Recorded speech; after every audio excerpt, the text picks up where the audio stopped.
everyone, and welcome to our walkthrough of the myUK portal. So the myUK portal is the main portal that you will use for registration.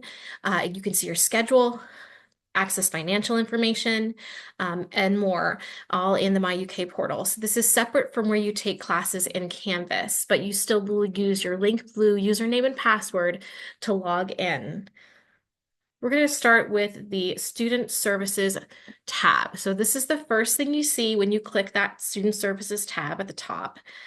And you can see that if you need to update your address, UK alert preferences, or anything else, you can do that from here.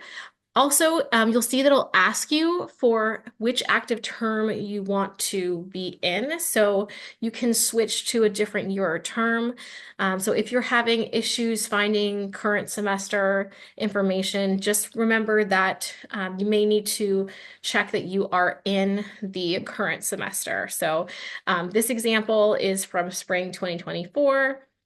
So if you weren't an active student, then you could go to the term you were. And also pay attention to the little cluster of links there at the bottom as well, because you will be able to quickly access things like the academic calendar, etc., from that page as well. So now let's go to the myRecords tab. So the first thing you'll see on the myRecords tab is going to be your unofficial transcript. You can access this at any time. Typically, unofficial transcripts will update about a month or so after final grades are entered for a semester. So you may have some pending things. If you have questions about your transcript, just let us know. But that is where you will find that unofficial transcript. You can also order official transcripts. So that'll take you to the registrar's link to do that. One of the biggest questions we get is accessing our financial information as students in the Student Services tab. So there is a financials link, and when you see that, you'll be able to look at your account balance. You can manage guest payments. So if you have, for instance, like an employer or someone who is paying for your tuition, like outside of UK, you might have them make payments that way. You can also view any installment payment plan that you have set up. So that is a very quick way to access that information. And then for financial aid, if you click on financial aid, it'll open a pop-up. So make sure that you have that enabled in your browser for myUK. Or else it'll block that. But you'll see a pop-up and it will show you do you have any required documents for financial aid? You can view and accept financial aid offers. All of that information will be there. One important thing to note about the financials tab is that you are the only one who sees that information. If you need to set up a payment plan, guest payment, or anything like that, you should contact Student Account Services. And if you need help with your financial aid offer, you should contact that office. We actually have no access to your financial information. It's considered privileged information. So it's just those central bodies that work with finances at the university that are going to have access to that. That is for your protection. So you'll see on the screen here, I have the links for Student Account Services and financial aid. You may need a My Passcode to verify your identity with them if you're doing this via phone or email, and we're going to go over that next. So in Student Services, under the My Info area, there is a My Passcode link, and this is where you can set a code for your verification of your identity, essentially, for any kind of financial information. And you can supply this code to Student Account Services if you are speaking with them by email or phone, just so they know that it's you who is trying to access your information and not a person trying to steal your identity. Again, it's for your privacy and protection. But very simple to set the code. It can last for up to a year or more.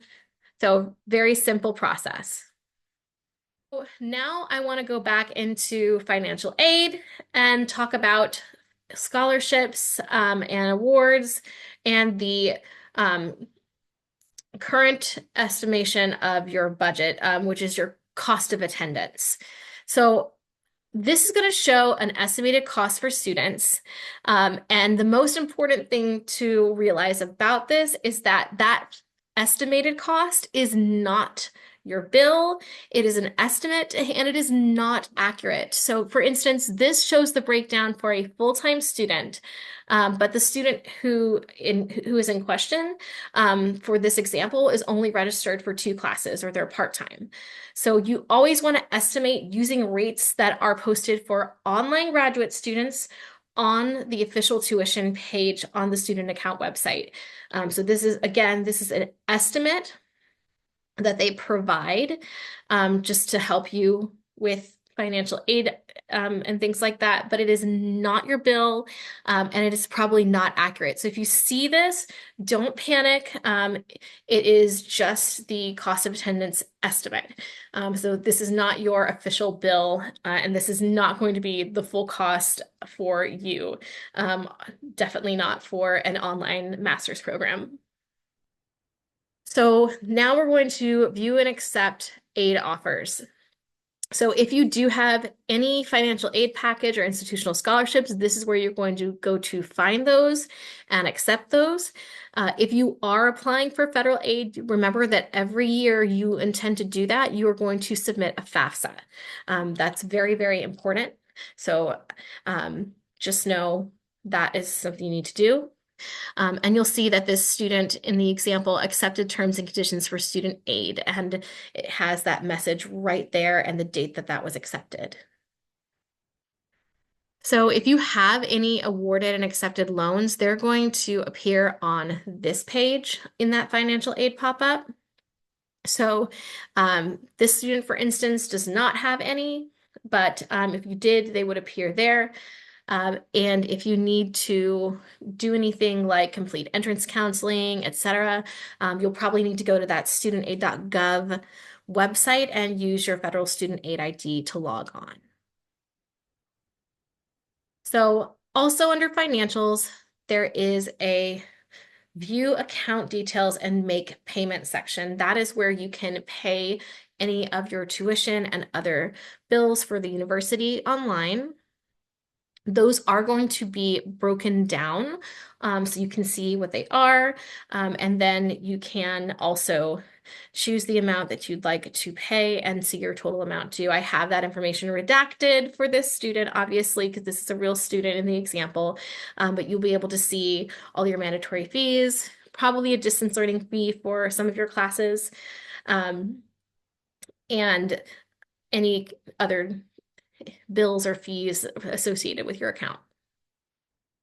So now that we've discussed the financials part of the myUK portal, I want to go into one that you're probably going to be using frequently as you are planning and registering for classes, which is the myUK GPS section. So that is under Student Services, Degree Planning and Registration, myUK GPS. So on this page, you'll see that you have, for this example student, they are a distance student and they're in the EDC program, another online graduate program at the university. And you can see classes that they're currently registered for, your financial aid counselor, and their information is there. There's a link to book an appointment. And then the registration window as well, as if they have any holds that might prevent registration on their account. So these are all things you can check there. You can also change the current term. So this one's set to fall 2024. So again, to go through the planning and registration process, there is a drop-down menu. If you click on that, you can click on scheduled classes, and that will take you to the course catalog in myUK. That is where you can search and register and plan for courses.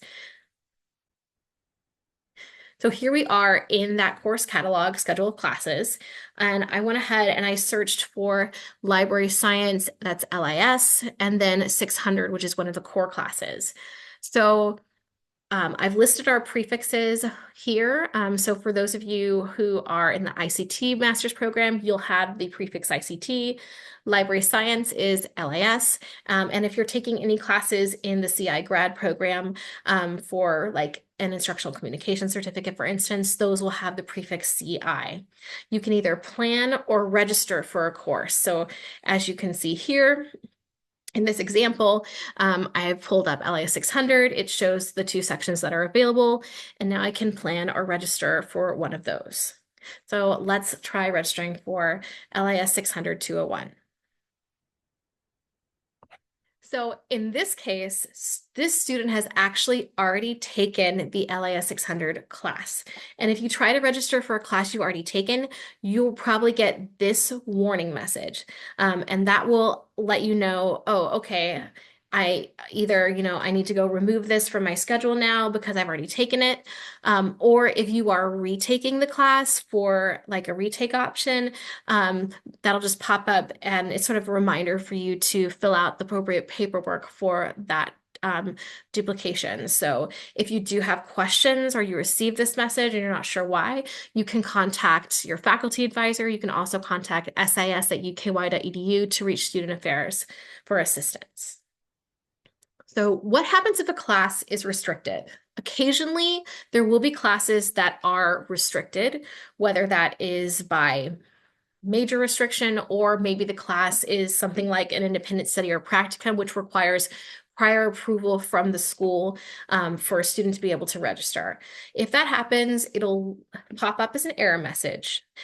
So if you think you may need an override to book a class, or you're seeking to enroll in a non-SIS course, you need to contact Student Affairs well ahead of your registration window. Make sure you have those overrides in place and all your permissions and approvals for the class set.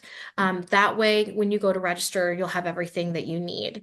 So just know that you do need to get permission for cognate classes. And if a class is full, you should request an override if the wait list is full. So now we're going to check our schedule. So you can see that LIS 600 is still there. Let's go ahead and drop that class. If we go to the edit link that's directly there, it will take us to this screen, and all you have to do is click drop the course to continue. And then you'll see when you go to that particular edit registration for that class that there is a full add drop and tuition refund deadline for the current semester. So if you're ever looking for that information and you just want to see it quickly and you're in the myUK portal, this is where you can find that for each of your individual classes. So pay attention to those tuition refund deadlines. And just know that if you need to drop all your classes for a semester, that is going to go through the registrar, and you should probably contact Student Affairs first, just so we can assist you with the appropriate way to do that. So we're going to click drop this course.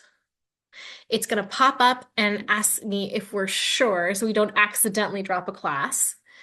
And then we're going to click OK to go ahead and drop the class. And again, if you need to drop all classes in a single semester, you're going to have to use the registrar's link, and I have that withdrawal page listed on this slide. So now we see successful drop notice. This course was dropped successfully. So what happens if a class is full? So if a class is full, there are about usually 5 spots open on a wait list. Our regular graduate level course cap is 30, no more than 35. That's for accreditation reasons, as well as making sure that all of our students are getting individual attention and grading with their individual instructor. So if you have a waitlist spot that's open for you, you'll be added to the waitlist. And then if enough students drop, you're automatically added. There is no notifications that is sent when that happens. You'll just need to check your schedule in myUK. If spots are not open, then you may email Student Affairs for our override request form. This doesn't guarantee your enrollment in a class, but it is your best chance if the waitlist is full to get into a class. That way we have a record of your request and can assist you. So here's our schedule now with that waitlisted LIS 659 course.